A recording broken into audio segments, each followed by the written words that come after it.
രാഹുൽ ഗാന്ധി പതിവ് തെറ്റിച്ചില്ല. ഇത്തവണ അപമാനിച്ചിരിക്കുന്നത് സുപ്രീം കോടതിയുടെ 53ാമത് ചീഫ് ജസ്റ്റിസായി സത്യപ്രതിജ്ഞ ചെയ്ത സൂര്യകാന്തനെയാണ്. ജസ്റ്റിസ് സൂര്യകാന്തനെയാണ്. അറിഞ്ഞല്ലോ?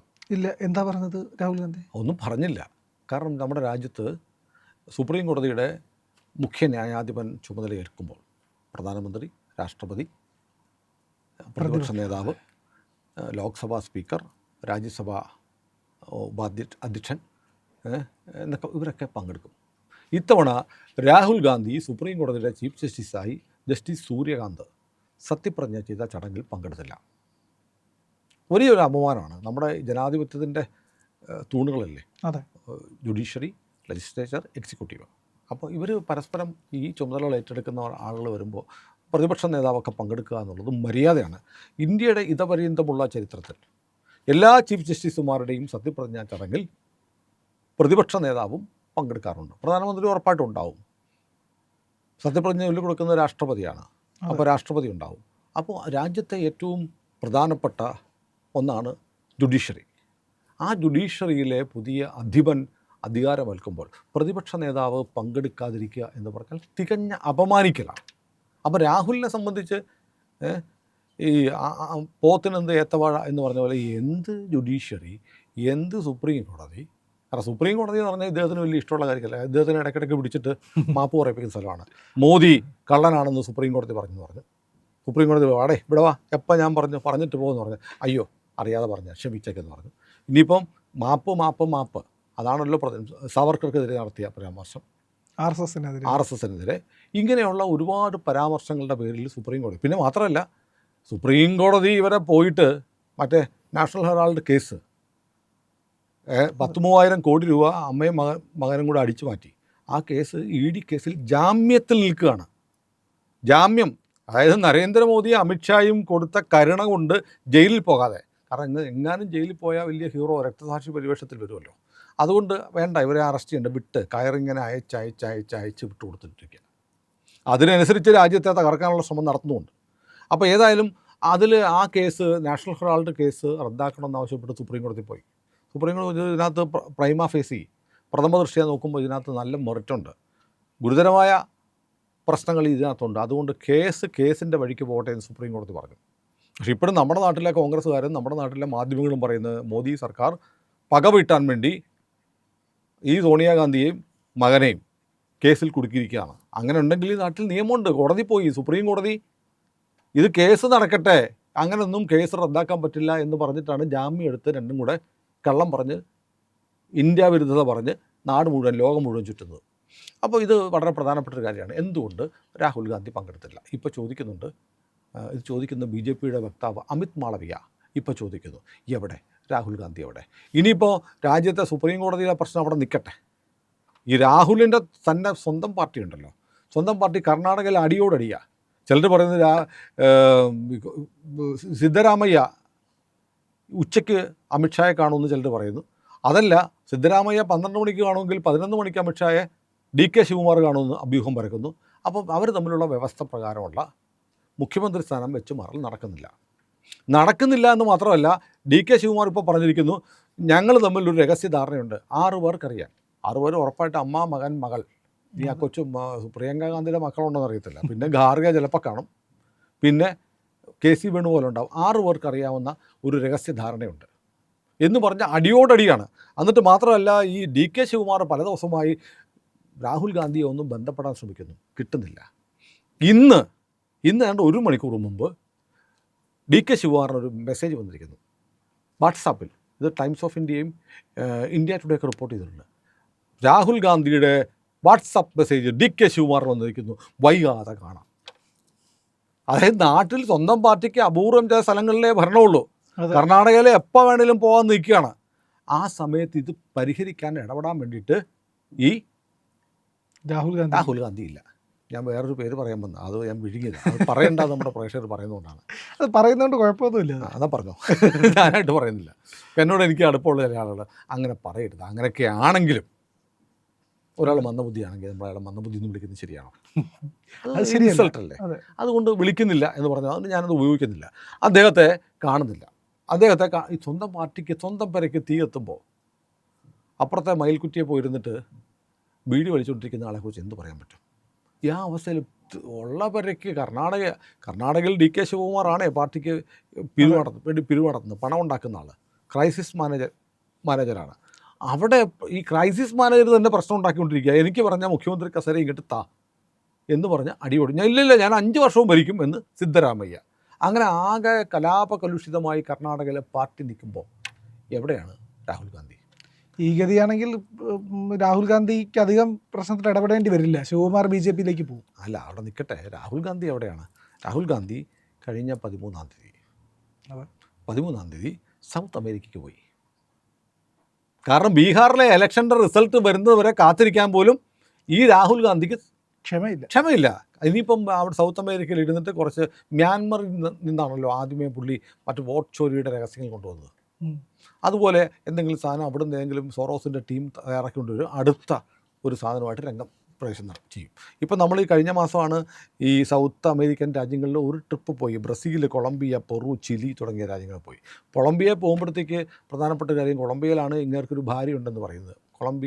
കൊളംബിയൻ മയക്കുമരുന്ന് മാഫിയ തലവൻ്റെ മകൾ രാഹുൽ ഗാന്ധിയുടെ ഭാര്യയാണെന്ന് പറയുന്നു. നമ്മുടെ ഓരോ താജിലും ഒക്കെ ആയിട്ട് വന്നിരുന്ന ഒരു സ്ത്രീയുണ്ട്. അതിൽ 2 മക്കളുണ്ടെന്ന് പറയുന്നു. മക്കളുടെയൊക്കെ പേര് ബ്ലിറ്റ്സിൻ്റെ പത്രാധിപരായ ചൗധരി പലതവണ പറഞ്ഞിട്ടുണ്ട്. ചിത്രങ്ങൾ പുറത്ത് വന്നിട്ടുണ്ട്. അത് നിഷേധിച്ചിട്ടില്ല. മാത്രമല്ല, പാർലമെൻറ്റ് തെരഞ്ഞെടുപ്പിൽ മത്സരിക്കുമ്പോൾ ഒരു കോളമുണ്ട്, പൂരിപ്പിക്കണം. വിവാഹിതനാണോ എന്ന ചോദ്യത്തിന് രാഹുൽ യെസ് നോ എന്നല്ല ഉത്തരം പറഞ്ഞിരിക്കുന്നത്. നോട്ട് ആപ്ലിക്കബിൾ, എനിക്കിത് ബാധകമല്ല എന്ന് പറഞ്ഞാൽ എന്താ? എനിക്ക് വിവാഹം ബാധകമല്ലെന്നാണോ? അതോ ഞാനത് എഴുതാൻ തയ്യാറില്ലെന്നാണോ? ചില ആളുകൾ പറയാറുണ്ട്, ചായ കുടിക്കാൻ തേയിലത്തോട്ടം മേടിക്കണോ എന്ന് ചോദിക്കുന്ന പോലെ രാഹുൽ ഗാന്ധി എന്തിന് കല്യാണം? അതായിരിക്കും രാഹുൽ ഗാന്ധിയുടെ പോളിസി. പക്ഷേ ഏതായാലും ഭാര്യയും 2 മക്കളും രാഹുൽ ഗാന്ധിക്കുണ്ട് എന്ന് കുറേ കാലമായി വാർത്തകളുണ്ട്, ചിത്രങ്ങൾ വന്നിട്ടുണ്ട്. ഇത് നിഷേധിക്കാനും ഇന്ന് വരെ തയ്യാറായിട്ടില്ല. അതിന് ഭാര്യയും മക്കളും ഉണ്ടാകുന്നൊരു തെറ്റല്ലെന്നേ. പക്ഷേ കൊളംബിയയിലെ മയക്കുമരുന്ന് മാഫിയ തലവൻ്റെ മകളാണ് രാഹുൽ ഗാന്ധിയുടെ ഭാര്യ എന്ന് വന്നാൽ, അങ്ങനെ ഒരാൾ ഇന്ത്യയുടെ പ്രധാനമന്ത്രിയുടെ ആയാലും എങ്ങനെ ഉണ്ടാവും? മാത്രമല്ല, അമേരിക്കയിലൊരു വിമാനത്താവളത്തിൽ വെച്ച് ഏതാണ്ട് $10,000 നിരോധിക്കപ്പെട്ട മയക്കുമരുന്ന് ഡ്രഗ്സുമായിട്ട് ഒരു ചെറുപ്പക്കാരനെയും ഒരു ചെറുപ്പക്കാരിയും FBI പിടികൂടുകയും ഈ ചെറുപ്പക്കാരൻ്റെ ഇന്ത്യക്കാരിയായ അമ്മ, രാഷ്ട്രീയക്കാരിയായ അമ്മ കരഞ്ഞ് നിലവിളിച്ച് അന്നത്തെ NSA നാഷണൽ സെക്യൂരിറ്റി അഡ്വൈസറെ കൊണ്ട് പ്രധാനമന്ത്രിയായിരുന്ന വാജ്പേയിയുടെ അടുത്ത് പറയിപ്പിക്കുകയും വാജ്പേയി നേരെ അമേരിക്കയുമായി ബന്ധപ്പെടുകയും ചെയ്തിട്ട് ആ ചെക്കനെ അറസ്റ്റ് ചെയ്യാതെ വിടുവിച്ചു എന്നൊരു കഥ ഒരുപാട് നാളായിട്ട് അന്തരീക്ഷത്തിലുണ്ട്. അറിയാം. അപ്പോൾ അങ്ങനെയുണ്ട്. ഗൂഗിൾ ചെയ്താൽ കിട്ടും ആ ആളുടെ പേരെന്താണ്, ആ അമ്മ ആരാണ്, ആ NSA ആരാണെന്നൊക്കെ അറിയാൻ പറ്റും. പ്രധാനമന്ത്രി വാജ്പേയി ആയിരുന്നു. അങ്ങനെയുണ്ട്. അപ്പോൾ ഇങ്ങനെയുള്ള രാഹുൽ ഗാന്ധി ഇപ്പോൾ ഒരിക്കൽ കൂടി നിർണായകമായ സമയത്ത് സ്ഥലം വിട്ടിരിക്കുന്നു. നേരത്തെ മലേഷ്യക്ക് പോയി 2-3 മാസം മുമ്പ്. മലേഷ്യയിൽ ലങ്കാവി എന്ന് പറയുന്ന ഏറ്റവും ലക്ഷൂറിയസ് ആയിട്ടൊരു ഐലൻഡിൽ പോയി ഹണിമൂൺ ആഘോഷിക്കാൻ പോകുന്ന സ്ഥലത്താണ്. ഹണിമൂൺ ആഘോഷിക്കാൻ മറ്റേ കൊളംബിയക്കാരി അവിടെ വന്നാൽ മതിയല്ലോ. പക്ഷേ അവിടെ കണ്ട ചിത്രം എന്ന് പറയുന്നത് കുറേ തട്ടമിട്ട പെണ്ണുങ്ങളുടെ കൂടെ രാഹുൽ ഗാന്ധിക്ക് എന്ന ചിത്രങ്ങൾ വന്നു. അതുകൂടാതെ സ്കൂട്ടർ ഓടിച്ചുകൊണ്ട് രാഹുൽ ഗാന്ധി നടക്കുന്ന ചിത്രം വന്നു. ഇത് വന്നപ്പോൾ ഇന്ത്യയിൽ ചില ആളുകൾക്ക് കുരുപൊട്ടിയത് ആർക്കാണെന്നറിയോ? രാഹുൽ ഗാന്ധിയുടെ സുരക്ഷാ ചുമതലയുള്ള ASL ആണ്, അഡ്വാൻസ്ഡ് സെക്യൂരിറ്റി ലൈസൺ എന്ന് പറയുന്ന സുരക്ഷാ സംവിധാനമാണ് രാഹുൽ ഗാന്ധിക്കുള്ളത്. അതുകൊണ്ട് രാഹുൽ ഗാന്ധി എവിടെ പോയാലും അദ്ദേഹത്തിന് മതിയായ സുരക്ഷ ഒരുക്കേണ്ടത് കേന്ദ്ര ഏജൻസിയായ CRPFൻ്റെ ചുമതലയാണ്. CRPF ഉടനെ രാഹുൽ ഗാന്ധിക്കും ഖാർഗയ്ക്കും കോൺഗ്രസിൻ്റെ അധ്യക്ഷനും കത്തെഴുതി, നിങ്ങളുടെ ഈ രാഹുൽ ഗാന്ധി എന്ന് പറയുന്ന മനുഷ്യൻ നിന്ന നിപ്പിൽ പ്ലെയിൻ കയറി പലയിടത്തൊക്കെ പോകുന്നു, ഞങ്ങൾ അറിയുന്നില്ല. ബ്ലൂ ബുക്ക് പ്രകാരമുള്ള അദ്ദേഹത്തിൻ്റെ സുരക്ഷ ഒരുക്കാൻ കഴിയുന്നില്ല. അതായത് ഇതുവരെ 113 തവണ ഇതുപോലെ CRPFനെ അറിയിക്കാതെ, സുരക്ഷാ ഏജൻസികളെ അറിയിക്കാതെ രാഹുൽ ഗാന്ധി മുങ്ങിയിട്ടുണ്ട്. അതുകൊണ്ട് അത് മാത്രമല്ല, ലങ്കാവിലൊക്കെ പോയിട്ട് ഇയാൾ സ്കൂട്ടർ ഓടിച്ച് കളിക്കുന്നു. ഇന്ത്യയുടെ ശത്രുക്കൾ മലേഷ്യയിലൊക്കെ ഈ തമിഴ് പുലികളൊക്കെ ഉണ്ടെന്നേ.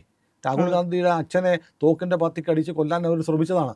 പോകുന്ന വഴിക്ക് ആരെങ്കിലും വന്നിട്ടൊരു ഓട്ടോറിക്ഷ ഇടിച്ചിട്ട് ഈ ചെങ്ങായിനെ തട്ടിക്കളഞ്ഞാൽ ഉറപ്പായിട്ടും പഴയ ആർക്കായിരിക്കും? നരേന്ദ്രമോദി ആളെ വിട്ട് കൊല്ലിച്ചു എന്ന് പറയും.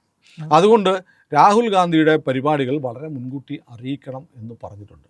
പക്ഷേ ഇത്തവണയും മരുമകളെയും കൂട്ടി പുള്ളി ദുബായ് വഴി നേരെ പോയിരിക്കുന്നത് സൗത്ത് അമേരിക്കൻ രാജ്യങ്ങളിലേക്കാണെന്ന് പറയുന്നത്. എന്താ പരിപാടി എന്നറിയത്തില്ല. ഇനി കുറച്ച് കഴിയുമ്പോഴത്തേക്ക് വേറെ ചില ഫോട്ടോസ് വരും. കാരണം രാഹുൽ പോയ സ്ഥലത്തെല്ലാം സോറോസിൻ്റെ മകൻ അലക്സ് സോറോസോ ഉണ്ടായിരുന്നു എന്നുള്ള റിപ്പോർട്ടുകൾ വരും. ഏതായാലും ഒരിക്കൽ കൂടി രാഹുൽ ഗാന്ധി രാജ്യത്തെ നിർണായകമായൊരു ഘട്ടത്തിൽ ഇന്ത്യയുടെ ചീഫ് ജസ്റ്റിസ് സത്യപ്രതിജ്ഞ ചെയ്തപ്പോൾ രാഹുൽ ഗാന്ധി ഇല്ല.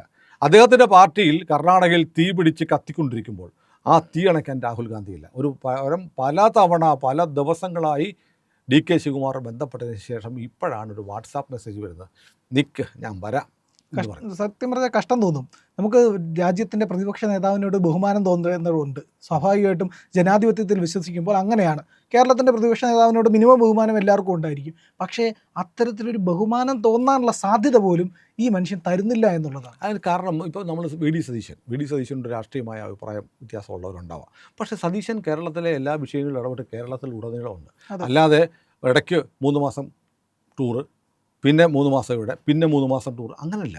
ഒരു ഫുൾ ടൈം രാഷ്ട്രീയക്കാരനാണ്. ഒരു പ്രതിപക്ഷ നേതാവെന്ന് പറഞ്ഞാൽ ശരിക്കും ഒരു കാവൽ മന്ത്രിസഭ, ഒരു നിഴൽ മന്ത്രിസഭ പോലെ നിന്നിട്ട് സർക്കാരിനെ സൂക്ഷ്മമായി പഠിക്കുകയും എന്നാൽ സർക്കാരിന് പിന്തുണ കൊടുക്കേണ്ട സന്ദർഭങ്ങൾ, ഇപ്പോൾ രാജ്യത്ത് യുദ്ധം വരുമ്പോൾ, രാജ്യത്ത് വലിയ തീവ്രവാദി ആക്രമണം നടക്കുമ്പോഴൊക്കെ സർക്കാരിൻ്റെ ഒപ്പം നിൽക്കേണ്ട. പഹൽഗാം ആക്രമണം കഴിഞ്ഞപ്പോഴും ഇപ്പോൾ ദില്ലി സ്ഫോടനം കഴിഞ്ഞപ്പോഴും ഒന്നും രാഹുൽ ഗാന്ധിയുടെ രാജ്യത്തിന് അനുകൂലമായുള്ള സ്റ്റേറ്റ്മെൻറ്റോ ഞങ്ങൾ കൂടെയുണ്ടെന്നുള്ള പ്രതിപക്ഷത്തിൻ്റെ ഉറപ്പോ ഒന്നും കണ്ടില്ല. ഇപ്പം ഇസ്രയേലിൽ നെതാലി ബെന്നറ്റ് പ്രതിപക്ഷ നേതാക്കന്മാരിൽ ഒരാൾ യുദ്ധം തുടങ്ങിയപ്പോൾ എന്താ പറഞ്ഞറിയോ, ചരിത്രം നമ്മുടെ വാതിൽക്കൽ വന്ന് മുട്ടി വിളിക്കുകയാണ് നെതന്യാഹു, അടിക്ക് ഇറാനെ കയറി അടിക്കെന്നാണ് പറഞ്ഞത്. ഇവിടെയോ പാകിസ്ഥാനെ തുടരുത്, പാകിസ്ഥാനെ തൊട്ടാൽ നമ്മൾ ഊരം അറിയും, ചൈനയോട് കളിക്കരുത്, ചൈന നമുക്ക് വേണ്ടപ്പെട്ട രാജ്യമാണ് എന്നൊക്കെ പറയുന്നൊരു പ്രതിപക്ഷ നേതാവ്. എന്നിട്ട് പറയും പാകിസ്ഥാൻ്റെ മുന്നിൽ ഇന്ത്യ കീഴടങ്ങി എന്നുവരെ ഉളുപ്പില്ലാതെ പറയുന്ന ഒരു പ്രതിപക്ഷ നേതാവാണുള്ളത്. അദ്ദേഹം ഇങ്ങനെയാണ്. പക്ഷേ അദ്ദേഹം എടുക്കുന്ന ഈ നിലപാടുകൾ നമ്മൾ സതീശനുമായിട്ട് കമ്പയർ ചെയ്യുമ്പോൾ സതീശൻ ഒരു ഫുൾ ടൈം രാഷ്ട്രീയക്കാരനാണ്. പക്ഷേ അദ്ദേഹത്തിൻ്റെ പാർട്ടിയുടെ ദേശീയ മുഖമായ രാജ്യത്തിൻ്റെ പ്രതിപക്ഷ നേതാവ് ഒരു പാർട്ട് ടൈം പൊളിറ്റീഷ്യനാണ്. അദ്ദേഹത്തിന് വിദേശ രാജ്യങ്ങളിൽ ഇങ്ങനെ ഊഞ്ഞാലാടി നടക്കാനാണ് ഇഷ്ടം. അപ്പോൾ ഒരിക്കൽ കൂടി രാഹുൽ ഗാന്ധി നമ്മുടെ രാജ്യത്തോടുള്ള അദ്ദേഹത്തിൻ്റെ മമത കമ്മിറ്റ്മെൻറ്റ് തെളിയിച്ചിരിക്കുന്നു. പക്ഷേ അത് വളരെ നിർഭാഗ്യകരമാണ്. രാജ്യത്തെ ചീഫ് ജസ്റ്റിസ് സത്യപ്രതിജ്ഞ ചെയ്യുമ്പോൾ പ്രതിപക്ഷ നേതാവ് വിട്ടുനിന്ന് അദ്ദേഹത്തെ അപമാനിക്കുക എന്ന് പറഞ്ഞാൽ വല്ലാത്ത മ്ലേച്ഛമായ പ്രവൃത്തിയാണ്.